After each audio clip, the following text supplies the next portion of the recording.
everyone to our paleontology education Q&A. I'm here with Brian Eng, who is a filmmaker and paleoartist. And I'm Tara Lepore. I am an evolutionary biologist, paleontologist, and one of the administrators for the paleontology education group. As Tara said in her first intro, this is a skull puppet that you can actually make at home by downloading the pattern on my website, don'tmesswithdinosaurs.com. And this is a skull puppet based on the actual skull of Struthiomimus. So this is a skull cast, a resin cast from Treebold Paleontology Incorporated. And as you can see, it's kind of squished because this animal died about 66 million years ago. And being dead, decomposing, and then being in the earth for 66 million years, a lot of deformation happens to fossils. That's a long enough time that mountains get built and rock layers get folded and kneaded together like super slow moving stony dough. And so bones that are in those rock layers often get distorted. So one of the things that I do as a paleoartist is look at the actual fossils, try and get access to the actual fossils wherever I can, discuss them with paleontologists, and then try and come up with better skeletal reconstructions. Now, for me, that's just kind of a first step in going to what I really like to do, which is to bring prehistoric creatures to life, either in filmmaking or in animation or in illustration. So what I'm going to do today, and I'll have Tara kind of moderate your questions as we go, is I'm going to talk about how if you build this puppet, you can use this puppet kind of as a model by which to understand the biomechanics and anatomy of a dinosaur head, particularly Struthiomimus, and I'm going to sketch the skull using this 3D reference, and then we're going to layer layers of skin and layers of connective tissue and muscle and skin and eyeballs and plumage on top of that as we go. So I guess let's just get started, launch right into it. You can, like I said, you can get this pattern on my website, don'tmesswithdinosaurs.com. Once you build it, you'll get familiar with some interesting details like these holes in the back of the skull. This is the dorsotemporal fenestra and the temporal fenestra, or infratemporal fenestra, depending on who you talk to. And then down here, there's this hole in the jaw. And there's actually a bunch of jaw muscle attachment points all along here. And then I didn't cut them out because this is where my hand would go in the hand puppet. But this is these are holes in the sort of roof of the mouth area where muscles would connect from the temporal fenestra and dorsal temporal fenestra. They would run down and string to the inside of the jaw here to pull the jaw closed. Then on the back of the puppet, there's these muscle attachment points here, which if there was jaw muscles holding the mouth closed, if you pull on these jaw muscles, the mouth opens. And so that's kind of the basics, and I guess we'll kind of start with the back of the skull there. If you have a pencil or paper at home, you can follow along. I'm also going to be posting this video on my YouTube channel, which is youtube.com/dinosaurs-reanimated. You'll be able to come back to this and access it later if you want to do this exercise, once you've built your skull puppet. So I'm going to start with a pencil, and I'm actually going to make just a very loose skull sketch. And this is how a lot of my reconstructions start. Now, one of the fun things about having a puppet here is that I can look at it in 3D. A lot of paleo art is in just lateral view or side view, just the profile of the animal. But from my perspective as an artist, it's kind of more fun to try and bring these things to life in a more of a 3D way. So I'm just trying to kind of look on my screen. I'm going to reposition this sketch. And I'm going to keep it pretty loose when I'm in this rough sketching phase. I'm going to draw the overall shape, so sort of rounded in the back with this brain case. I'm looking for landmarks like the orbit of the eye, trying to keep the proportions about right. The orbit of the eye is about as wide as this big hole in the front of the skull called the antorbital fenestra. So I'm just trying to keep those things kind of oriented in 3D space. And so I'm going to roughly sketch out my skull. One of the cool things about skulls and animals in general is that they're symmetrical. And that's one of the things we can use to unsquish them. Clearly, this one is not symmetrical because it's been smashed in the earth. So that midline of symmetry is something we can use while drawing these animals to try and set up our drawing so that hopefully the perspective isn't too wonky. Granted, drawing things in perspective is, challenging and sometimes a little more difficult than drawing something in lateral view, but it's one of the nice things about having a puppet. Now, one of the things that I think is really cool about birds and a bunch of other reptiles is that they have these bones in their eyes called scleral rings. And what these are bones that the muscles of the iris attach to. So we all have, the iris in our eyes is where what we refer to as our eye color. It's actually a ring of muscles. So the scleral rings in the eyes are actually a ring of bones that the iris muscles attach to. And there's still study going on as to why exactly these animals bother to put bones at the base of those muscle attachment points. It might have to do with fine-tuned visual acuity, but it's kind of cool because when they preserve in the fossil record, they give us a sense of how big the iris of these animals are. The other thing that's cool about them is that when we see them in living animals, they tend to be at kind of a funny angle because the eyes bug out of the skull a little bit, and that's a detail I like to pay attention to in in these reconstructions. So I'm really trying to sculpt kind of a sphere sticking out of either side of this skull as I'm drawing.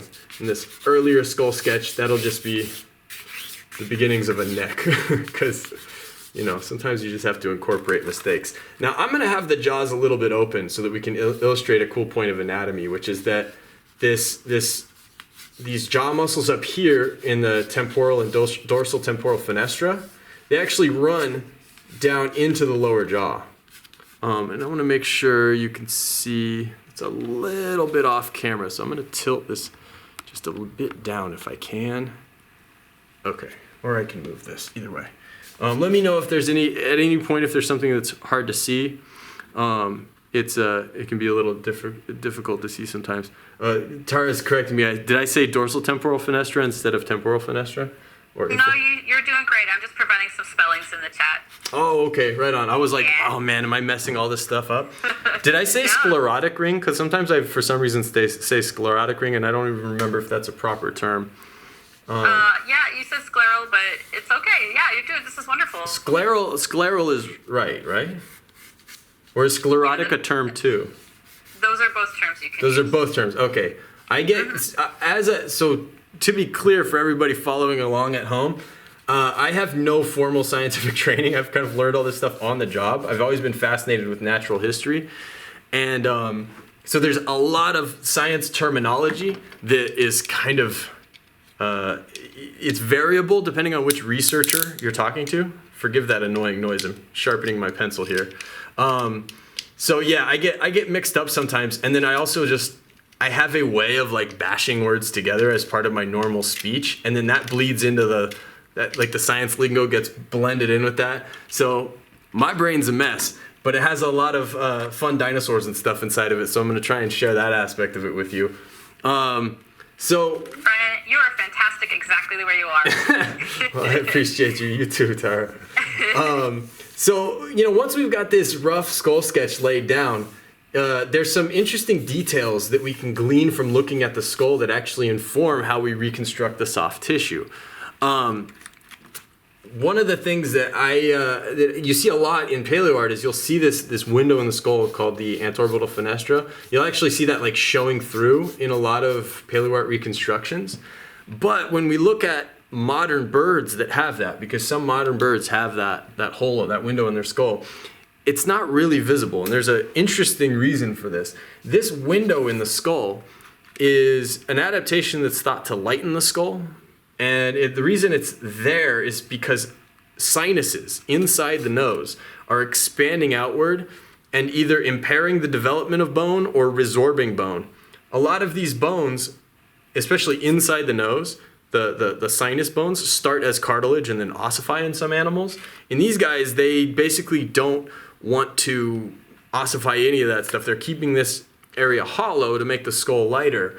But what that means is that in life, there would have been a layer of cartilage and a layer of, and then underlying that, like air sacs running from, or air chambers, I should say, sinuses running from the nose through the skull, kind of between the eyes.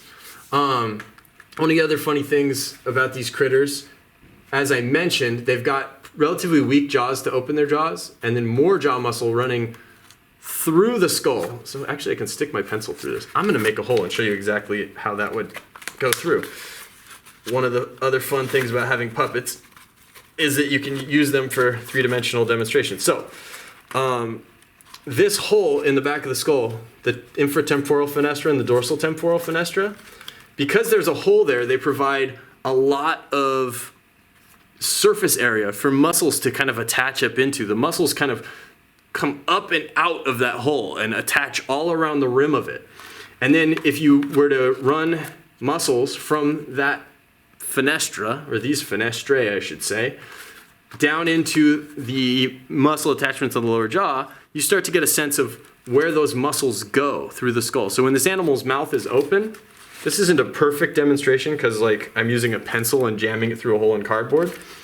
But you can see when you look at it in 3D that there's muscles that would go from this muscle attachment, and there's a hollow area inside the actual skull. Actually, I can show you that. This whole excavated area here is where those muscles would come down and attach into. So they have a pretty big surface area for jaw muscles to attach.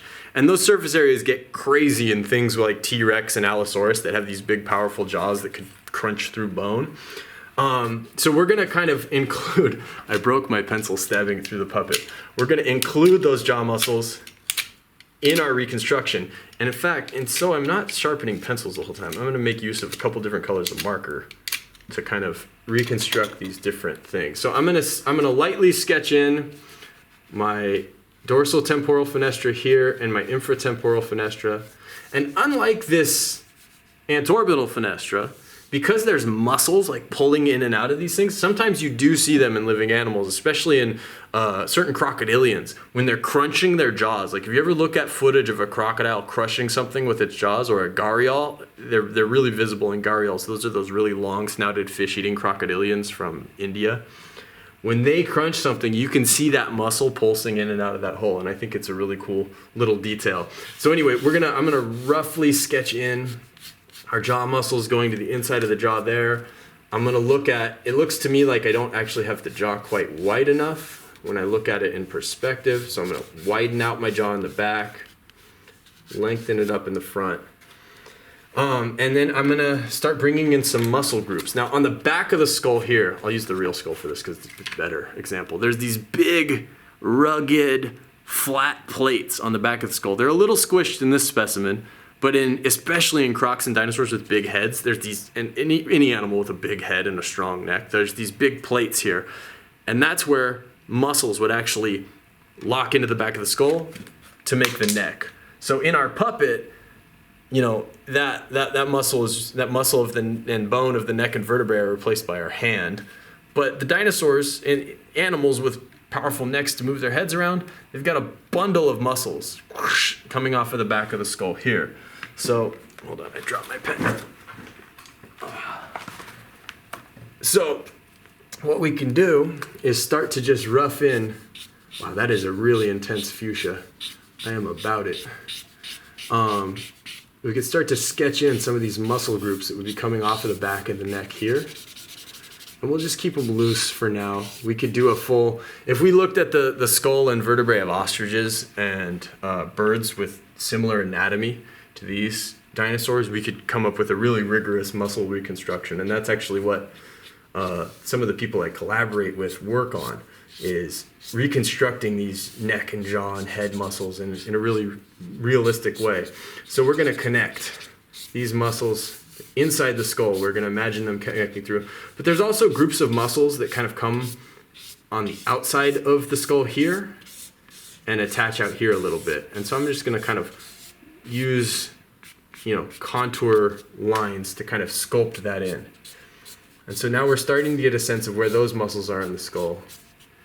Now, cool thing about birds and crocodilians is that they very often have really expansible esophaguses. So the esophagus is the part of your throat where food goes down. And then there's the windpipe, which is actually a separate thing. And one of the weird and wild things about birds is that they can be separate and they can kind of like hang freely around the neck. Now, in dinosaurs, we're not sure in which groups of dinosaurs the windpipe could just like jangle and hang freely. But in the ornithomimosaur dinosaurs, and the ornithomimids like Struthiomimus, they're pretty close to birds, and they don't have. They have thin enough necks that it's possible that their windpipe and esophagus was free hanging.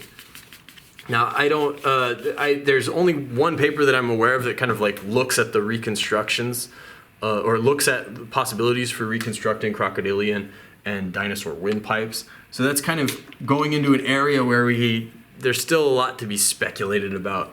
But since this is a drawing demonstration, and won't be going into a scientific paper, I'm going to have a little bit of fun with it. I'm going to sketch in kind of a free-hanging windpipe on top of this bed of mussels. And we can see that same, basic anatomy setup in birds. One of the other cool things that birds have in their neck is these bundles of muscles going down the neck like this. They pull the neck down and move it to side. And they're bundled and attached to these big rubber band-like tendons. Now, in dinosaurs, something interesting happened with those muscles. Those muscles became so strong and so reinforced, and they needed to be a little more rigid to help hold the neck up. So a lot of dinosaurs inside their neck will actually have, like if this is the front of a neck vertebrae, hopefully you can see that. I'm gonna draw that with a darker color so you can see it better. Let me grab a dark Sharpie, I'll be right back.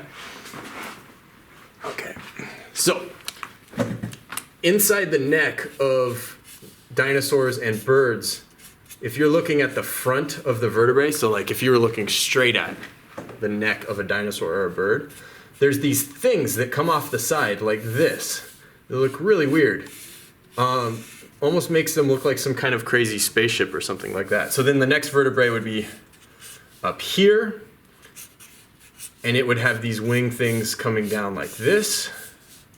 And what these long, skinny neck ribs are, is they're actually muscle attachment points for these neck muscles. So especially in big, long neck sauropod dinosaurs, these neck ribs, paleontologists and anatomists call them cervical ribs, cervical meaning vertebrae of the neck or neck. These neck ribs had big, fat muscle attachments connecting to them.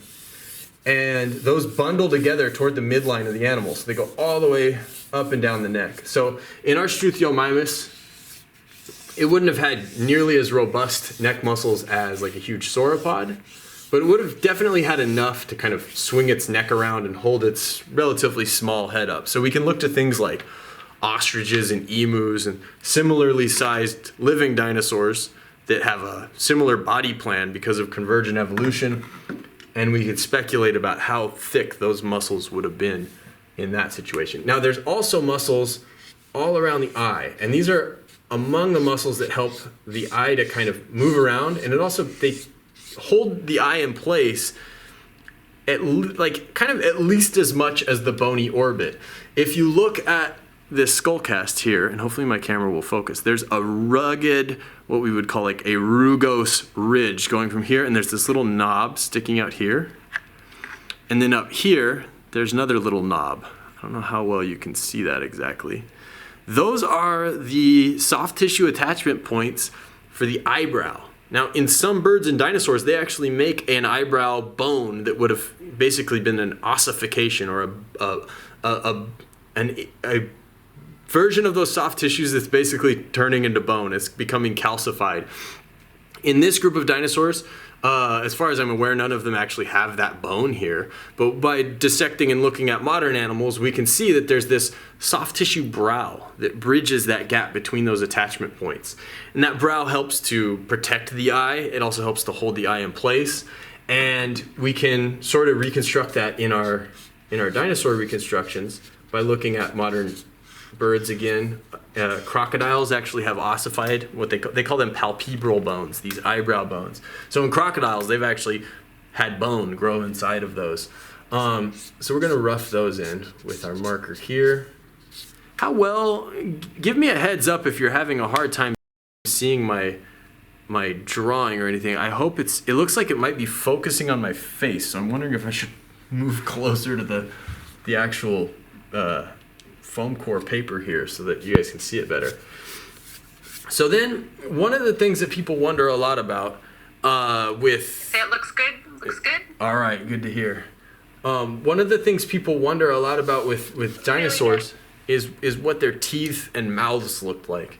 In the case of Struthiomimus, these ostrich-like dinosaurs with their very ostrich-like skulls actually have clues on their skulls as to what was going on. As you can see, this skull doesn't preserve any teeth. It has that bony ridge, and then there's little pores all along the edge, especially like right up here. And oh, those are nice ones right there. And what those pores are, if this was a cast, you would actually see that those go into the bone better. I'm sorry, if this was the original fossil and not a cast, you'd see that those holes actually go into the bone. And what those bony pores are is they're places where blood vessels burrowed through the bone in order to nourish the lips of the animal.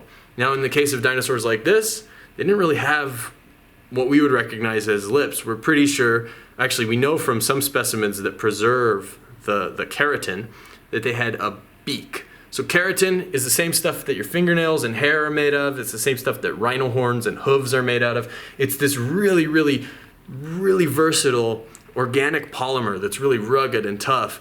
And a lot of prehistoric animals, not just dinosaurs and not just birds, got rid of their teeth and instead had a keratinous beak that would have covered this whole bony ridge.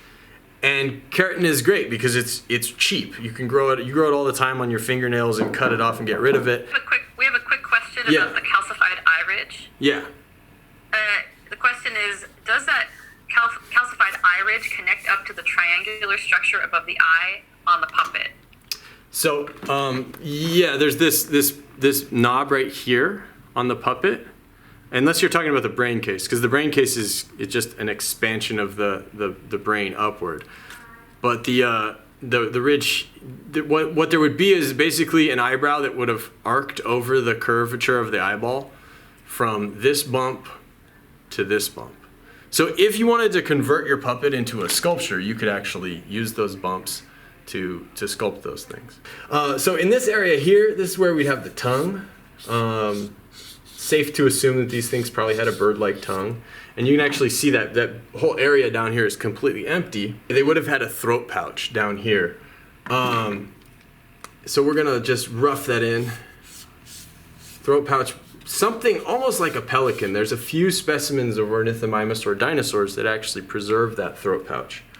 And then, as I was saying, up front here, we would have a keratinous beak. Now, it's a little bit difficult to tell what extent that keratinous beak would have extended the margin of the mouth.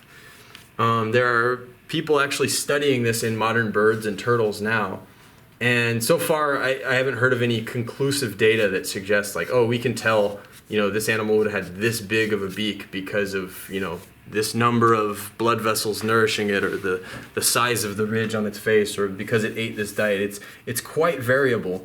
But in modern birds, that beak can also extend up onto the face quite a ways, and it very often closes down. That sheath of keratin will actually reduce the size of their nose. So I'm going to use my dark Sharpie there to sketch in just a kind of a speculative, smaller nose hole where that keratin is kind of covered over a lot of the bony nose hole in the living animal. And again, a lot of these animals were putting holes in their skulls and reducing the bone in their skull as much as possible, because especially if you have a long neck like Struthiomimus, it's a lot of work to move a heavier skull around, and that work adds up and it makes things less maneuverable and less, works less well overall. I'm also going to use my dark Sharpie to sketch in that beak material so you can see that better. So you can see kind of the underlying bone here in pencil. And then I'm expanding that bony ridge, that keratinous ridge a bit, and then I'm expanding it up onto the nose. Exactly the extent that this went to is hard to say. Very often that keratinous beak will form, it'll sort of soften as you get towards the back of the beak, and it'll form something that ornithologists call a rictus, which is like this soft, weird, stretchy skin beak material at the back of the jaw. And it's, I think, fairly reasonable to think that a Struthiomimus would have had something just like that. There's not enough skull differences to suggest really anything else. And for the sake of this demonstration, I'm gonna just shade this in with a brown marker. It's like a kid's marker that I got somewhere. So I'm just gonna fill that in, keeping it loose, because this is mainly a demonstration about, the process. If I were doing this for a scientific paper or something, I would spend a lot more time on each one of these steps and really give it a lot of detail and texture and nuance. But for the sake of this demonstration, I just kind of want to show you how these different layers of tissue kind of build up on the animal. I've got this light, it's not a bad inner mouth color. I'm going to just fill in the mouth there, kind of shade in some tongue area. And we can make it darker back there. I'm going to use this gray. So we can start to kind of shade, keeping in mind that there's those muscle groups coming forward back there. Well, that's a lovely noise that marker is making, isn't it? I'm sorry.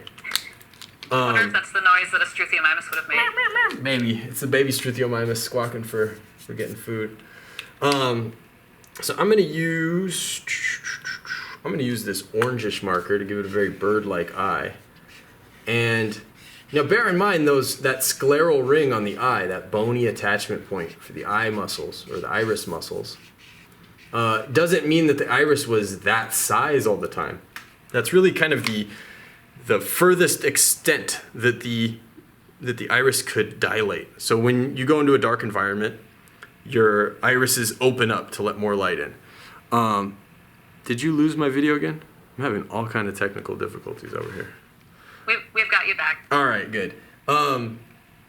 So when that pupil opens up, the scleral ring we think would kind of define the widest it could open. So I'm going to make the pupil on my reconstruction substantially smaller than that, assuming this thing is in a brightly lit environment like an art studio where it's being drawn. And I'm going to put a little white, hard-edged reflection on that eye so that it looks a little bit glossy. Oh, and I'm going to use that squeaky marker to make it look shaded here. Very often that eyebrow will cast a shadow on the top part of the eye. So I'm going to use this gray marker to make a little shadow there. And then, let's see, very often as that light goes into the eye, it'll make the brightest point kind of where the light is bouncing off of that iris. So get into just a little bit of art technique stuff here. I'm going to kind of shade everything but that area. As for the actual whites of the eyes, all bets are off. And for the color of the irises, birds seem to select mates based on cool eye ornamentation.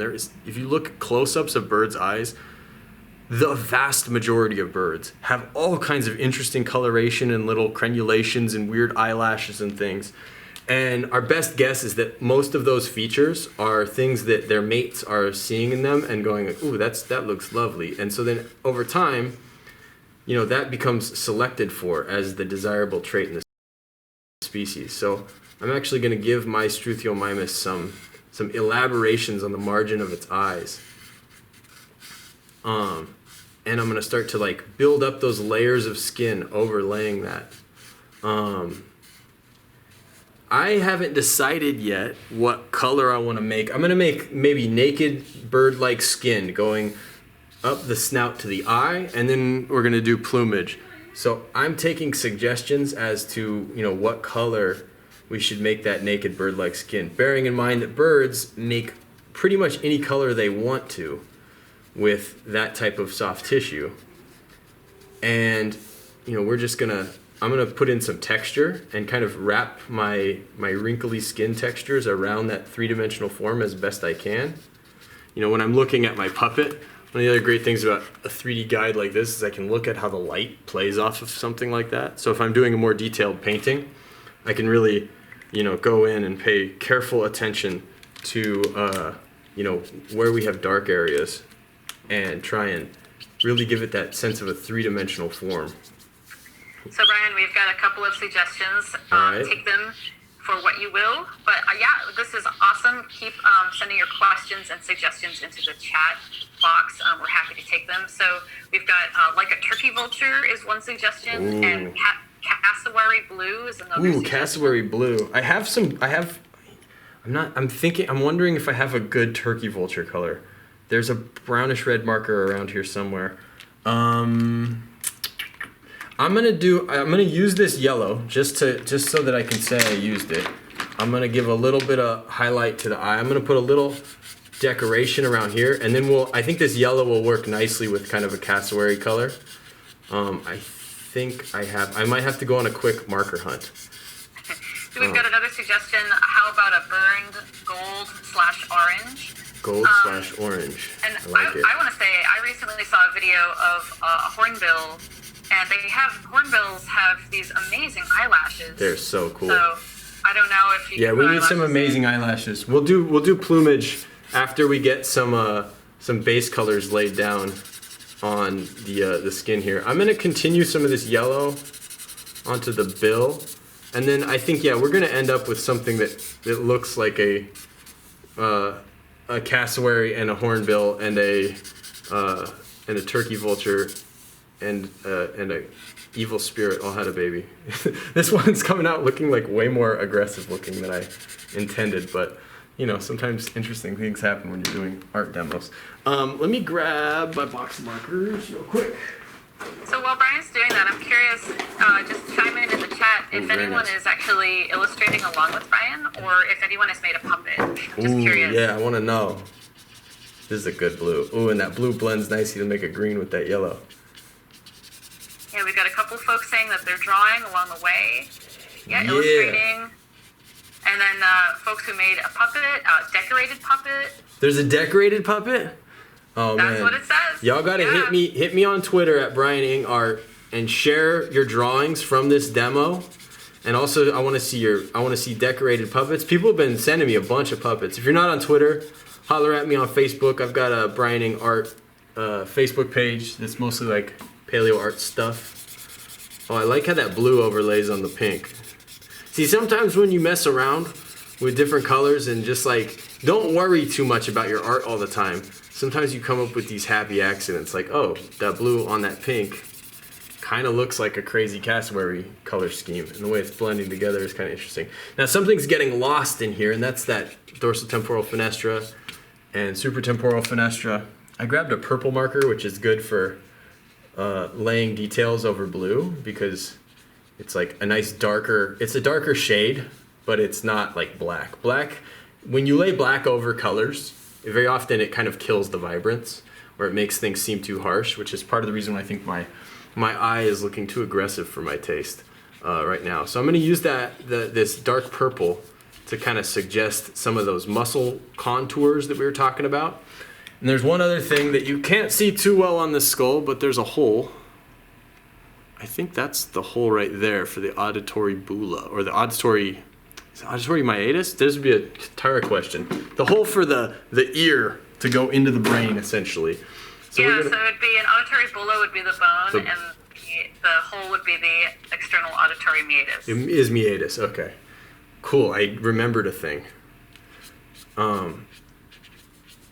So we're going to kind of suggest that right here, and that's somewhere that I will use a little bit of black to really make that seem like it's sinking deeply into the noggin.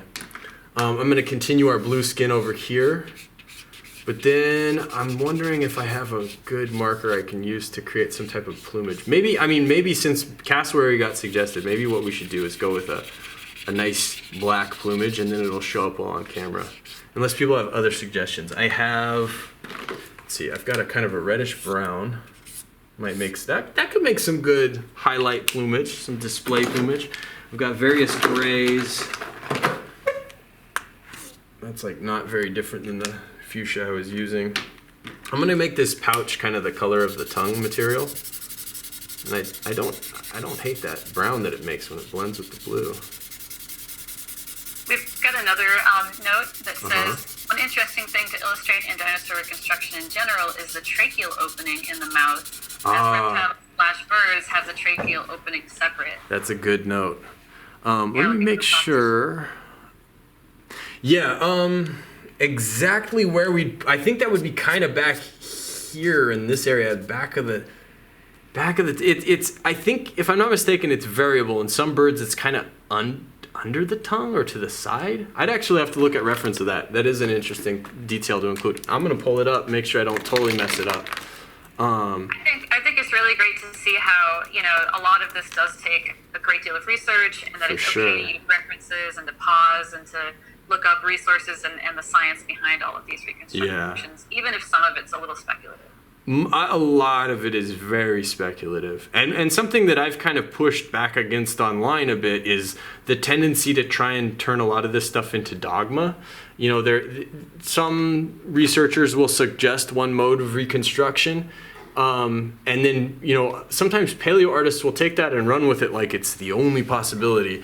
And when you talk to those researchers who suggest that, very often they're like, oh no, that was just one of our hypotheses based on studying this animal, but then there's this weird fossil that does this, this, and this. But I am going to look, I'm looking for a picture of a bird tracheal opening, which is bringing all kinds of gnarly images up. Okay, so yeah, as I thought, it's kind of at the back of the tongue in this raptor. This looks like a peregrine falcon or something that somebody's checking. But I want to say in some birds it's more modal, and I've seen it in herons. I think where I was thinking it sometimes sticks out the side of the mouth is I've seen herons gulping down a fish, and they'll kind of like extrude their windpipe a little bit in order to be able to swallow the fish and still breathe, almost like a snake. And we don't think Struthiomimus is doing anything quite that crazy, but I'm going to just toss in kind of a basic one here. So that would be kind of at the base of the tongue here. And I'll give it a little contour there. That is a great detail to include. I love it when people make suggestions that deepen the detail and the sort of the biological data in the art. That's one of the things I've tried to do by reaching out and working with paleontologists and trying to get access to fossils directly. I'm just making some textures here because I want to. We've got another question. Yeah. Somebody agrees and says much research. So yes, definitely needed and necessary to do the research into the animals. And then another person chimed in and says, what type of pens are you using? Okay, so I've got a random black Sharpie. I've got some colored markers I bought at a CVS pharmacy drugstore in Utah before doing an outreach event at the I bought it in Colorado, doing an outreach event at the Museum of Western Colorado, and I was like, oh, I need a sign, so I bought these markers. I don't normally use markers. And then I have a Prismacolor French gray 60% shader pen. I like those, but I'm actually trying to phase markers out of my art routine because I don't like all the plastic waste they generate. But yeah, for the sake of this demonstration, it's hard to beat because it's quick and I can play with different layering colors. It's okay if it's still a work in progress, but let's do probably the next 3 or 4 minutes, and we'll get questions. An idea of what the plumage is. Yeah, so I'm just going to start making simple filamentous plumage. And as far as we know, the ornithomimid dinosaurs didn't have multibracted feathers. So the thinking is that feather evolution went like this. We got a quill first, and then we got a quill that was kind of frayed, and then a quill that was frayed, but then the frays had little frays coming off of them. So feathers got fairly complicated, but the available fossils for this group of dinosaurs suggests, so far at least, that they just had simple filamentous plumage. So I'm just going to have fun making some kind of a crazy emu-ish hairdo with my marker, and you guys can ask me questions. So Tara, if you want to start fielding questions, I can just answer while I scribble. Yeah, and folks, I just want to first of all say thank you so much to Brian for sharing his paleo art wizardry and wisdom with us. This is looking amazing, and all of this is just as an FYI, it's being simulcast on Facebook Live, where it will record and also recorded to be shared potentially on Brian's YouTube page. So we are happy to take questions. If you want to share your puppet or your art with us, you're welcome to do so, although you're not required at all. But we could, if you put in a request, I can unblankify your video. Unblankify. That sounds bad. Yeah, it's a real word. It's a real scientific word. Science word. So let's see. We've got some comments here. here on shoebill storks, did something with the tongue. Oh, they're so crazy. Yeah, going back to the idea of kind of memification of anatomy and things, where that can be, kind of this whole idea of not letting what you see in paleo art be the only, end all be all. I think that's a really good point. Yeah. Let's see, another comment about this feathering being almost like ratite feathering. Mm-hmm. So we've got our big ostrich-like birds. So ratites do have more complex plumage. They actually have multi-bracted plumage. And emus have really weird feathers where they actually have two shafts coming out of a single shaft. Or a single follicle, I should say. But yeah, I mean, this is similar to pretty much all birds have this style of plumage, usually under their more we would say more derived or more evolved plumage. But it ends up looking a lot like an emu because emus have these loose, wild filamentous feathers all over their neck. Look at that hair and blue bald spot. Looks a little bit like Prince. Yeah, dude, he's definitely got like 80s pop star hair going on. Sorry. Yeah, I think it's really cool to see just this juxtaposition between art, science, imagination, looking for inspiration from modern animals, modern relatives. So let's see, we've got are there any preserved feathers of ornithomimids? I actually don't know. Maybe, sorry, what was the question? If anyone else. So the question is, are there any preserved feathers of ornithomimids? Yes. I'm not sure. Yeah, there's a number of specimens. Unfortunately, very few of them are published, and if they're published, they're not well figured. But there's an ornithomimus from Canada that preserves feathers that preserve. They claim they preserve melanin, which is that dark pigment that makes.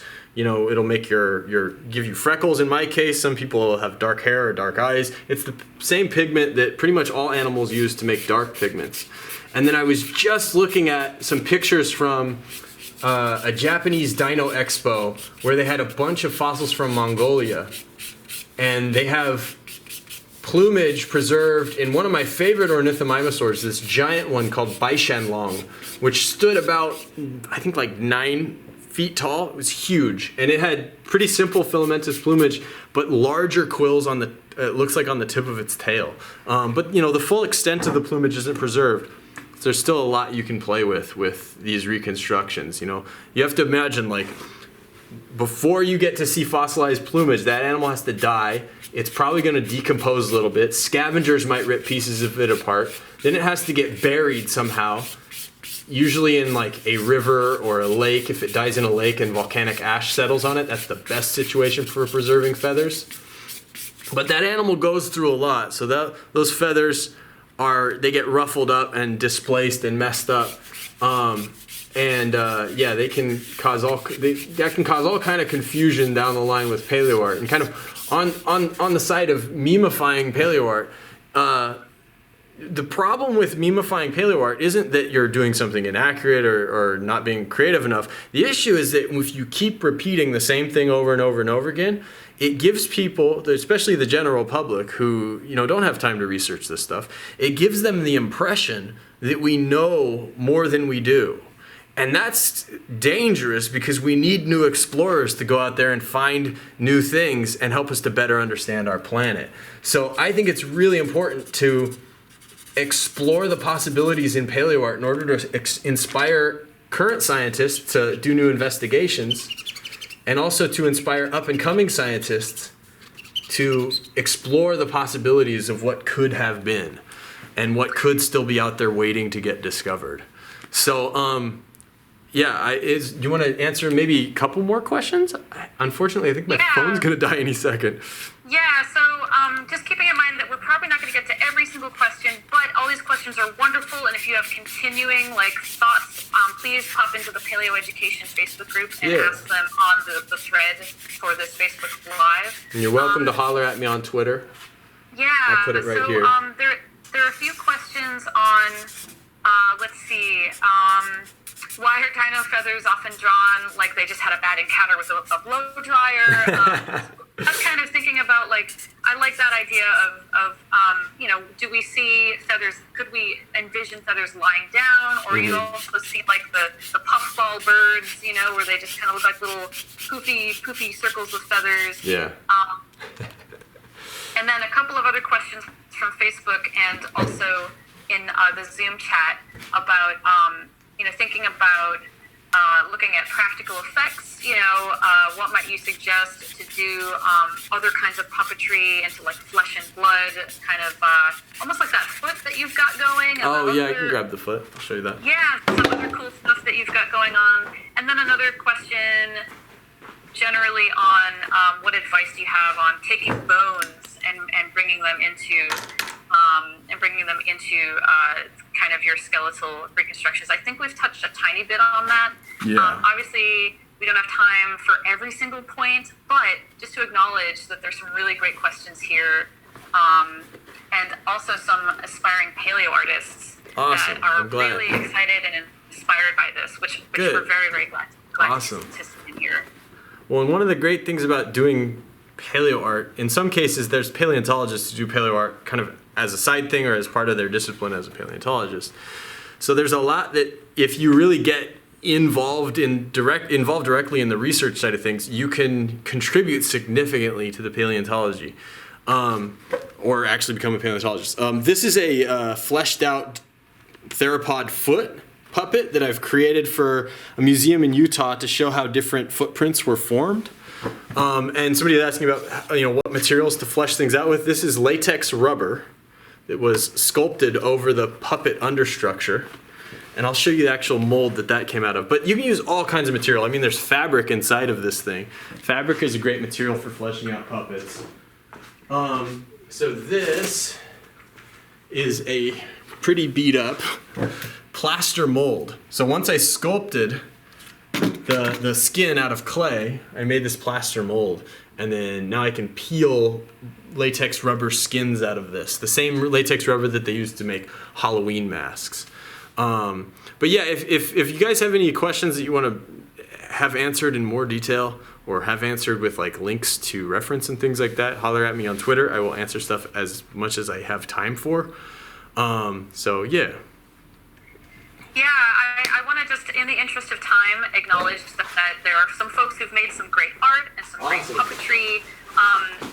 If you want, this will be kind of like in the last couple of minutes, if you want to share, I can blankify your video, and you're welcome to do so. Who would like to do that in the last couple minutes, perhaps? Hold on, I gotta click close here. I'm so. Oh, got him. Oh, you did a mohawk too. Right on. Beautiful, beautiful. I love it. Thank you guys for watching this live stream with Tara Lepore and the Paleontology Education Group. I hope you enjoyed this activity of making a Struthiomimus head sketch reconstruction. I look forward to seeing all your art on Twitter, etc. if you followed along with this demonstration. And keep sending those Struthioflock puppet videos to me. That stuff makes me laugh. It's like the most fun I've ever had interacting with the good people of the internet. So thank you very much. Thanks for watching. Have a great day. Stay home, stay safe. And yeah, hopefully I see some Struthiomimuses on the other side of this. Thank you. Bye-bye.